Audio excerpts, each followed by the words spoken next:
हम डायोड्स पर चर्चा शुरू करेंगे।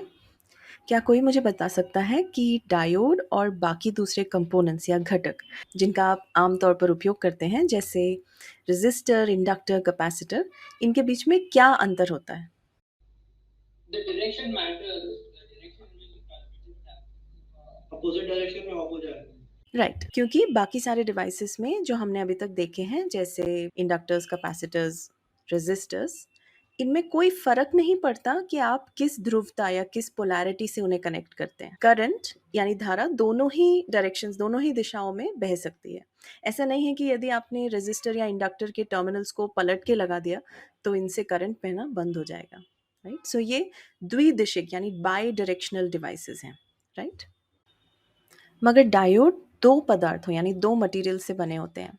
तो कोई भी जंक्शन डायोड दो मटेरियल से बना होता है और ये मटेरियल कंडक्टर नहीं होते यानी चालक नहीं होते। यह सेमी कंडक्टर होते हैं, अर्धचालक। इसी कारण से हम देखेंगे इस लेक्चर में कि किसी कारण यानी किसी मैकेनिज्म के कारण डायोड में करंट का फ्लो ऑपोजिट डायरेक्शन यानी विपरीत दिशा में रिस्ट्रिक्टेड हो जाता है, बाधित हो जाता है, या केवल एक ही दिशा में फ्लो कर सकता है। राइट, तो आगे बढ़ने से पहले संक्षेप में एक बार एक भूमिका देख लेते हैं इंटीग्रेटेड सर्किट्स की, जिन्हें हम आमतौर पर आईसीज कहते हैं। क्योंकि पिछले 4-5 दशकों में जो भी ज़्यादातर तकनीकी विकास हुआ है उसका श्रेय इंटीग्रेटेड सर्किट्स को जाता है। तो पहली आईसी जैक किल्बी ने 1958 में बनाई थी, जब वह टेक्सास इंस्ट्रूमेंट्स में काम करते थे।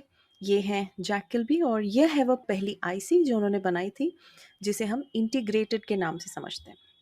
सो इंटीग्रेटेड यानी एकीकृत, सर्किट यानी परिपथ। तो अ, नाम से ही हम समझ सकते हैं कि इसमें बहुत सारे छोटे छोटे सर्किट्स को एक सिंगल बोर्ड पर, एक सिंगल प्लेटफॉर्म पर बनाया जा सकता है। क्योंकि ये एक सिंगल प्लेटफॉर्म है, इसमें अलग अलग फंक्शन की अलग अलग सर्किट्स बनाकर एक ही जगह पे इंटीग्रेट किए जा सकते हैं।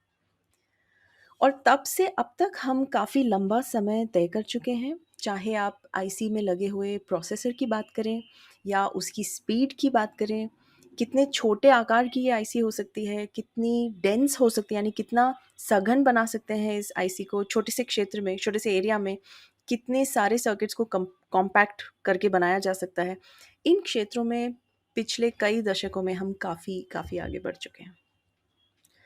तो आमतौर पर जब डायोड की बात होती है, जैसे हम इस कोर्स में करेंगे, तो इस ब्रॉड सब्जेक्ट को सॉलिड स्टेट इलेक्ट्रॉनिक्स कहा जाता है। तो सॉलिड स्टेट इलेक्ट्रॉनिक्स क्या है?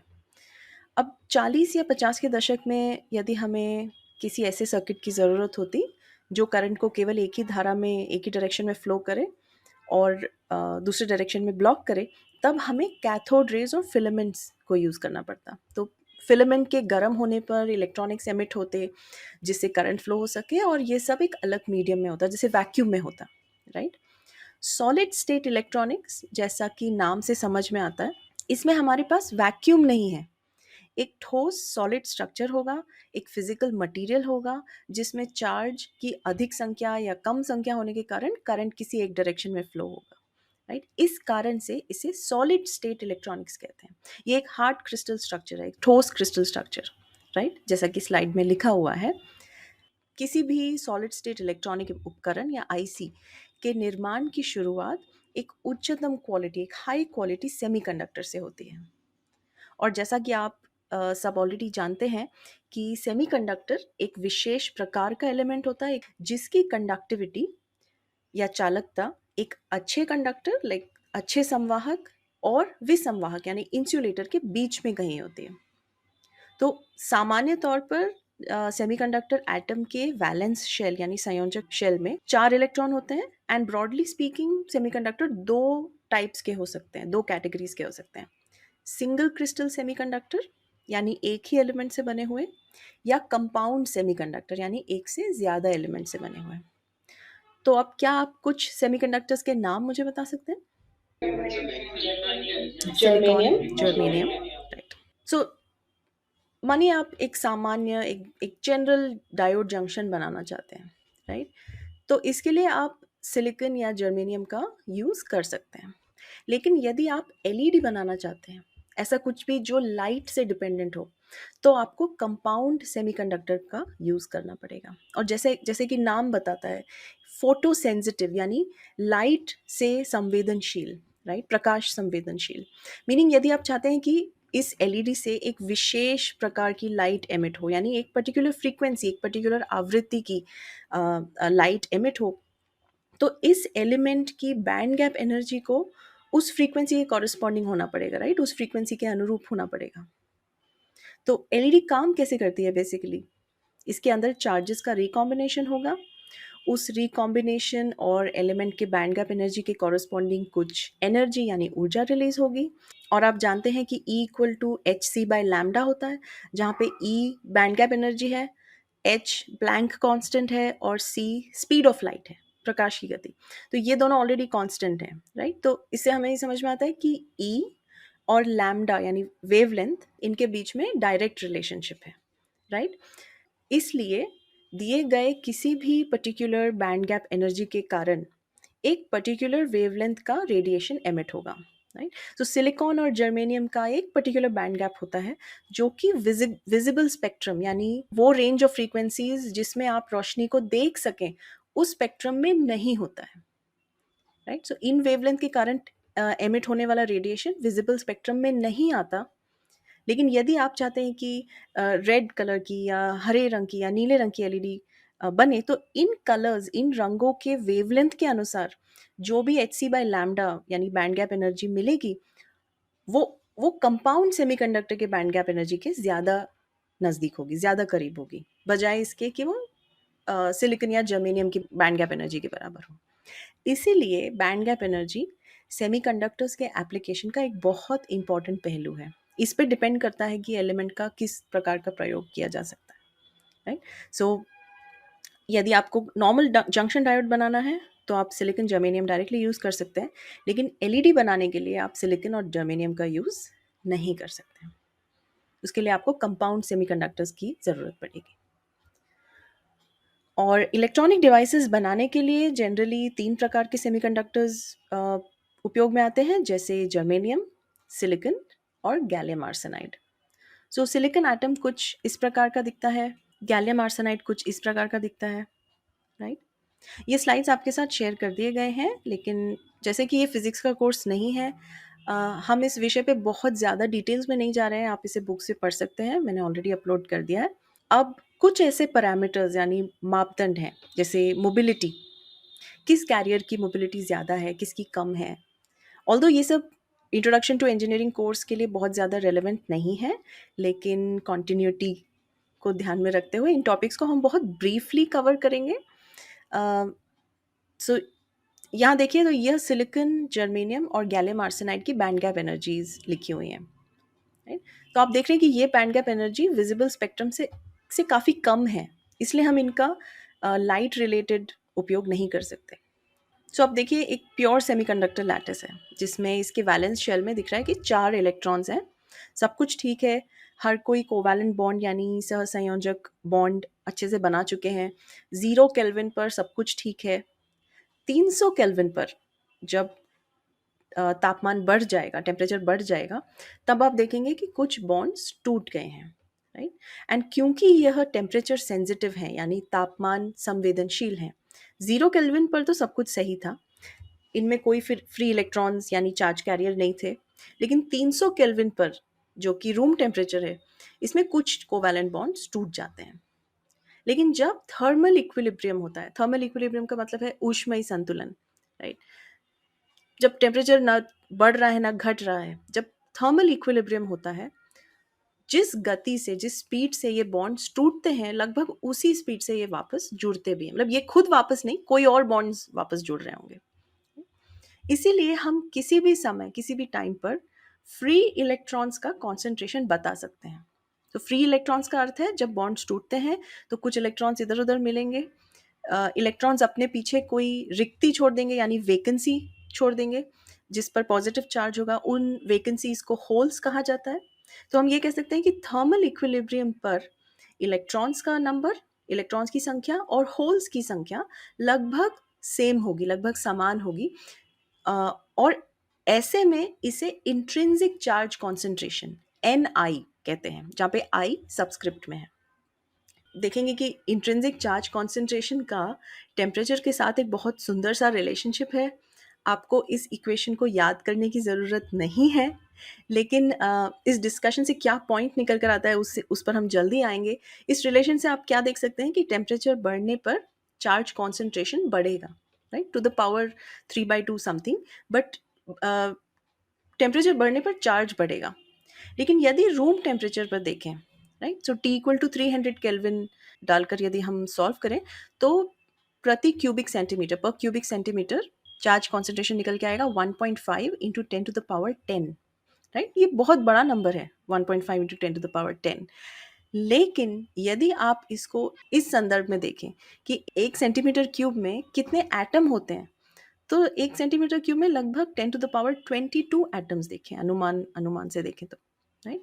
सो 10⁻22 एटम्स इन 1 क्यूबिक सेंटीमीटर होने का क्या मतलब है, और 1.5 इंटू 10⁻10 कैरियर्स इन 1 क्यूबिक सेंटीमीटर होने का क्या मतलब है कि आपके पास 10⁻12 एटम्स में केवल एक ही चार्ज कैरियर है, राइट। इसमें 1.5 को भूल सकते हैं, लेकिन यदि देखें तो 10⁻12 एटम्स में केवल एक ही फ्री कैरियर होना बहुत ही कम नंबर है। इससे हमें अच्छे क्वांटिटी में करंट नहीं मिलेगा रूम टेम्परेचर पे, राइट। हाँ, ऑफ कोर्स अगर टेम्परेचर बढ़ता है तो ऐसे में डोपिंग की आवश्यकता नहीं होगी, क्योंकि काफ़ी सारे बॉन्ड्स टूट जाएंगे, काफ़ी सारे फ्री कैरियर्स मिल जाएंगे, सब ठीक हो जाएगा, करंट फ्लो होने लगेगा। लेकिन रूम टेम्परेचर पे ये काफ़ी नहीं होगा, राइट। इसी कारण से हमें ऐसे एलिमेंट्स में कुछ इम्प्योरिटी एलिमेंट्स डालनी पड़ती है, यानी ऐसा कोई और एलिमेंट मिक्स करना पड़ता है। उनको मिलाने से क्या होगा, इसमें हम किसी एक पर्टिकुलर एक खास प्रकार के चार्ज कैरियर्स को बहुसंख्य बना पाएंगे, यानी मेजॉरिटी कैरियर्स बना पाएंगे, और इस प्रोसेस को डोपिंग कहते हैं।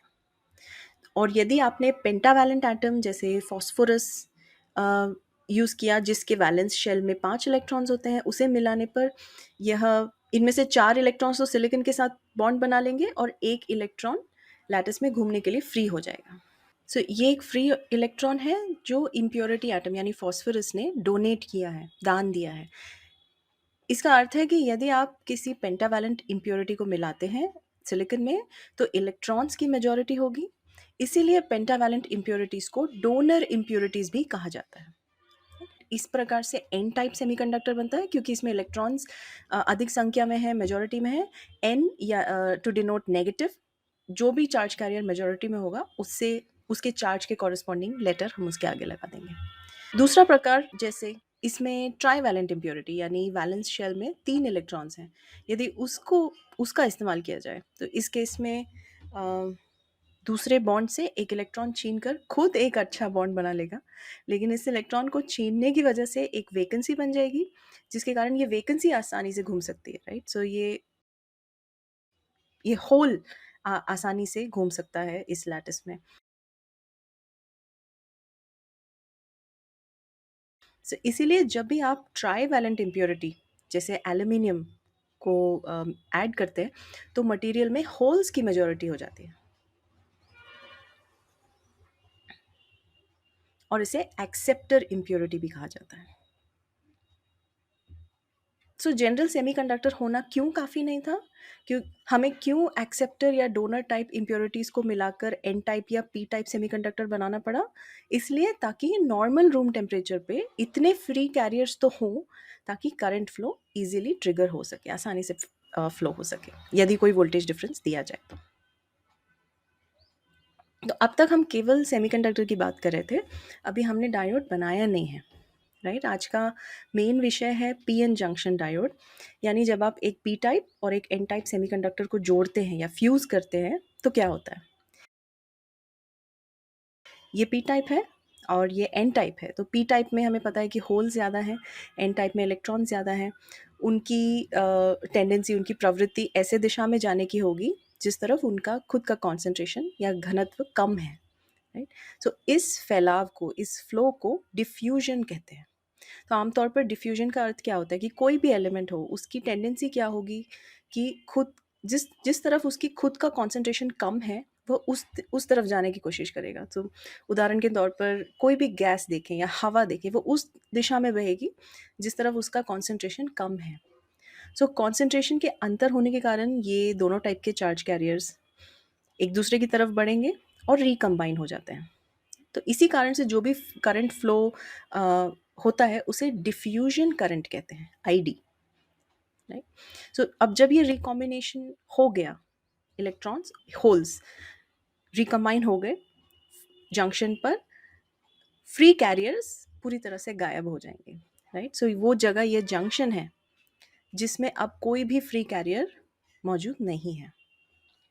लेकिन जंक्शन के एज पर देखें यदि तो फ्री कैरियर्स के रिकम्बाइन होने के बाद केवल बाउंड चार्जेस मौजूद होंगे जो अनकवर हो जाएंगे बेसिकली। इसका मतलब क्या हुआ कि इस जंक्शन के अंदर कोई भी फ्री मोबाइल चार्ज कैरियर नहीं है, राइट। मीन्स कोई भी ऐसा कैरियर नहीं है जो मूव हो सके क्योंकि सारे रिकम्बाइन हो चुके हैं। इलेक्ट्रॉन्स इस दिशा से आए और रिकम्बाइन हो गए, राइट। तो इसीलिए इस जंक्शन के as per positive bound charges का एक पूरा लेयर फॉर्म हो जाएगा। अनकवर्ड पॉजिटिवली चार्ज्ड आयंस हैं ये। इसी तरह पी साइड की तरफ देखें जहाँ पे होल्स मेजॉरिटी पे थे, तो उस एज पर रिकॉम्बिनेशन के बाद नेगेटिव बाउंड चार्जेस एक्सपोज हो जाएंगे। सो इसे थोड़ा अच्छी तरह बनाते हैं ताकि चीज़ें और अच्छे से समझ में आ सके। सो हम जंक्शन पर हैं, यह पी साइड था जिसमें होल्स ज़्यादा थे, यह एन साइड है जिसमें इलेक्ट्रॉन्स ज़्यादा थे।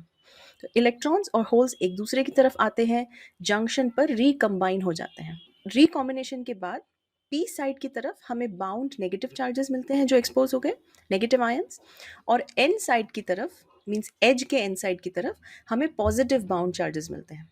अब क्योंकि ये बाउंड चार्ज है, ध्यान रखिए कि ये फ्री कैरियर्स नहीं है, राइट। ये फिक्स्ड है, ये फ्लो नहीं हो सकते, ये मूव नहीं हो सकते, इनके कारण करंट फ्लो नहीं हो सकता। बट क्योंकि ये मौजूद हैं, इनके कारण पॉजिटिव से नेगेटिव डायरेक्शन में, पॉजिटिव से नेगेटिव दिशा में एक इलेक्ट्रिक फील्ड बन जाएगी ई, राइट। इस इलेक्ट्रिक फील्ड के कारण जो कि उल्टी दिशा में है, अब कोई भी रिकॉम्बिनेशन नहीं हो सकता पी और एन के बीच में। दोनों के बीच में लिटरली अब एक बैरियर बन गया है, एक अवरोध बन गया है।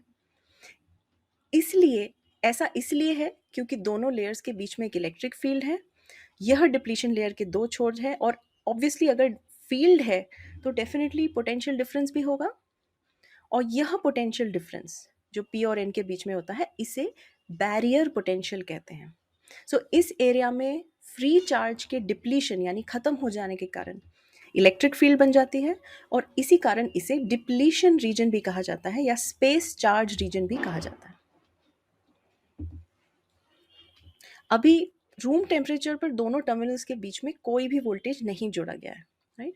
दैट मीन्स इसके बीच में कोई करंट फ्लो नहीं हो रहा है, नेट करंट जीरो है। इसका मतलब कुछ नहीं जुड़ा हुआ है, मतलब ओपन सर्किट कंडीशन चल रही है। इस कंडीशन में डिफ्यूजन करंट और ड्रिफ्ट करंट जो कि ऑपोजिट डायरेक्शंस में है वह बराबर है, इक्वल है। ड्रिफ्ट करंट का अर्थ क्या है? इलेक्ट्रिक फील्ड के कारण फ्लो होने वाला करंट, क्योंकि इस रीजन में यदि देखें तो थर्मली जेनरेटेड माइनॉरिटी कैरियर्स भी होंगे। थर्मली जेनरेटेड मतलब जो टेम्परेचर के कारण जनरेट हुए हैं, वो नंबर में बहुत कम है, माइनॉरिटी कैरियर्स हैं। अब देखिए हमने माइनॉरिटी और मेजॉरिटी के बीच में उतना ज़्यादा डिस्कशन नहीं किया है अभी तक। किसी भी मटेरियल में जो भी क्वांटिटी मेजॉरिटी में होगी उसे मेजॉरिटी कैरियर कहा जाएगा। दैट मीन्स जैसे हम कहते हैं एन टाइप में इलेक्ट्रॉन्स मेजॉरिटी कैरियर्स हैं, इसका मतलब ये नहीं कि उसमें कोई होल्स नहीं है।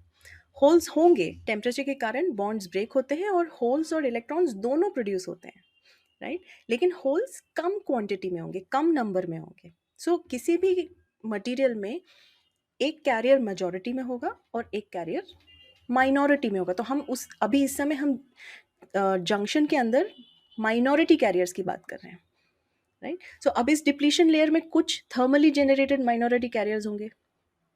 हमने देखा कि आमतौर पर 300 केल्विन पर कोवैलेंट बॉन्ड्स टूट जाते हैं जिससे फ्री इलेक्ट्रॉन होल पेयर्स बन जाते हैं, लेकिन उनकी संख्या बहुत कम थी, राइट। बट क्योंकि अब इलेक्ट्रिक फील्ड इस दिशा में है, इन माइनॉरिटी कैरियर्स की टेंडेंसी क्या होगी? इस दिशा में जाने की, और यही ड्रिफ्ट करंट में कंट्रीब्यूट करता है। इसको ड्रिफ्ट करंट कहते हैं। ड्रिफ्ट करंट डिप्लीशन रीजन के अंदर जो इलेक्ट्रिक फील्ड है उसके कारण होता है, और डिफ्यूजन करंट ध्यान में रखिए कि चार्ज कॉन्सेंट्रेशन के डिफरेंस के कारण होता है। सो अभी ओपन सर्किट कंडीशन है, कुछ नहीं कनेक्टेड है, इसमें कोई करंट फ्लो नहीं है। इसका मतलब डिफ्यूजन करंट और ड्रिफ्ट करंट दोनों एक दूसरे को कैंसिल कर रहे हैं। लेकिन यहाँ हमने ये भी देखा है कि इस इलेक्ट्रिक फील्ड के कारण दोनों साइड, इस साइड और इस साइड के बीच में एक पोटेंशियल डिफरेंस बनेगा। इस पोटेंशियल डिफरेंस को, जैसा हमने डिस्कस किया, बैरियर पोटेंशियल कहते हैं, और यह एक दिए गए टेम्परेचर पर कांस्टेंट होगा। और ये किस मटेरियल का यूज़ हो रहा है उस पर भी डिपेंड करेगा। यानी लाइक सिलिकॉन की बात करते हैं तो पोटेंशियल डिफरेंस कुछ और होगा, जर्मेनियम के लिए कुछ और होगा, राइट। और इसलिए याद रखें कि एन टाइप और पी टाइप दोनों ही सेमीकंडक्टर मटेरियल से ही बने हुए हैं, मींस दोनों ही सिलिकॉन से बने हुए हैं यदि सिलिकॉन जंक्शन डायोड के बारे में बात की जाए, लेकिन बस दोनों अलग अलग टाइप के मटेरियल से डोप किए गए हैं, राइट। सो अगर एक सिलिकॉन जंक्शन डायोड है तो इसे जंक्शन डायोड क्यों कहते हैं? क्योंकि इस पूरी कहानी का नायक यह जंक्शन है जो इन दोनों अलग अलग डोपिंग के लेयर्स के बीच में बनता है।